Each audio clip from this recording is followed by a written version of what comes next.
അഴീക്കോട് യു.ഡി.എഫിന്റെ ഉറച്ച മണ്ഡലമെന്ന് യു.ഡി.എഫ് സ്ഥാനാർത്ഥി കെ.എം. ഷാജി. ഇടത് ദുർഭരണത്തിനെതിരെ ജനങ്ങൾ വിധിയെഴുതുമെന്നും കെ.എം. ഷാജി. ഓർക്കൂട്ടിലെ സൗഹൃദം സഹായഹസ്തമായി മാറി. ഓർക്കൂട്ടിലെ മലയാളി കൂട്ടായ്മ ഓം സാന്ത്വനം പ്രവർത്തകർ സഹായഹസ്തവുമായി എത്തിയത് പള്ളിക്കുന്ന് മൂകാംബിക ബാലികാ സദനത്തിൽ.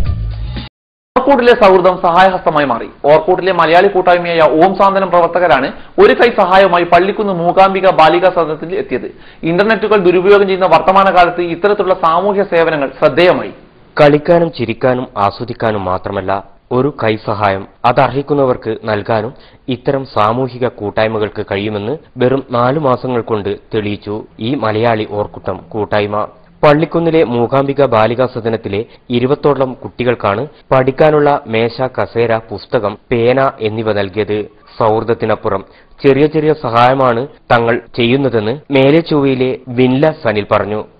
ഇവിടെ ഞങ്ങൾ കുട്ടികൾക്ക് പഠനത്തിന് ആവശ്യമായ ഒരു മേശയും 6 കസേരയാണ് ഞങ്ങളിപ്പോൾ കൊടുത്തിരിക്കുന്നത്. കുറച്ച് പുസ്തകങ്ങളും പെൻസില്, പെണ്ണ് അവർക്ക് വേണമെന്ന് കുറച്ച് കാര്യങ്ങൾ ഞങ്ങൾ ചെയ്തിട്ടുണ്ട്.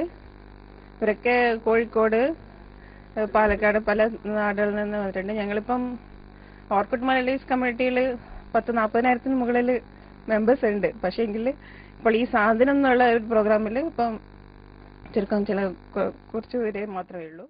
ഒരാൾക്ക് ഒറ്റയ്ക്ക് ചെയ്യാനാവുന്ന കാര്യങ്ങൾക്ക് പരിമിതിയുണ്ട്. എന്നാൽ കുറച്ചുപേർ കൈകോർത്താൽ ഒരുപാട് കാര്യങ്ങൾ ചെയ്യാൻ കഴിയുമെന്നാണ് ഈ ഇന്റർനെറ്റ് കൂട്ടായ്മ തെളിയിച്ചതെന്ന് കോഴിക്കോട് നിന്നുള്ള രഞ്ജിത്ത് പറയുന്നു. ലോകത്തിന്റെ പല പല ഭാഗത്തുള്ള തമ്മിൽ കാണാത്ത കുറെ ആൾക്കാർ കൂടിച്ചേർന്നുണ്ടായ ഒരു കൂട്ടായ്മയാണ്. ശരിക്കും പറഞ്ഞാൽ ഇന്റർനെറ്റ് സൗഹൃദത്തിന്റെ അതിൽ നിന്ന് ഉരുത്തിരിഞ്ഞു വന്ന ഒരു ഭാഗമാണ് ആക്ച്വലി ഓം സാന്ത്വനം എന്ന് പറഞ്ഞ പ്രോജക്റ്റ്.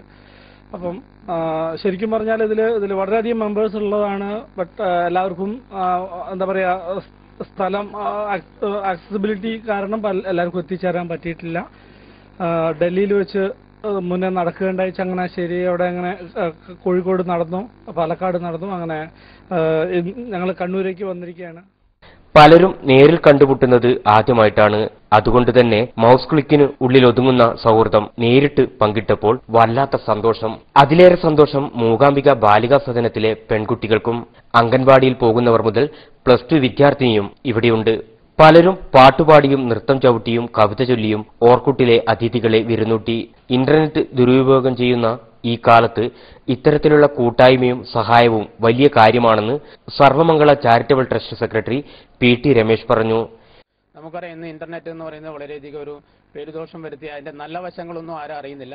ഇത് വളരെ ഒരു പ്ലസ് പോയിന്റ്. ഇന്റർനെറ്റിലൂടെ സൗഹൃദം എങ്ങനെ സ്ഥാപിച്ചെടുക്കാം, അത് നല്ല കാര്യത്തിന് എങ്ങനെ വിനിയോഗിച്ചെടുക്കാം എന്നൊരു വലിയൊരു ദൃഷ്ടാന്തമാണ് ഇവിടെ ഈ യുവാക്കൾ കൂടി സ്ഥാപിച്ചത്. ഇപ്പോൾ ഇന്റർനെറ്റ് വഴി മാത്രം പ്രവർത്തിക്കുന്ന ഈ കൂട്ടായ്മയെ സംഘടനയായി രജിസ്റ്റർ ചെയ്യാനുള്ള ഒരുക്കത്തിലാണ് ഓം സാന്ത്വനം പ്രവർത്തകർ. ഇതിന്റെ പ്രവർത്തകരായ ഷാജി, റോസ, സാജൻ തുടങ്ങി 8ഓളം പേരാണ് വിവിധ ജില്ലകളിൽ നിന്നായി ബാലികാ സദനത്തിലെത്തി.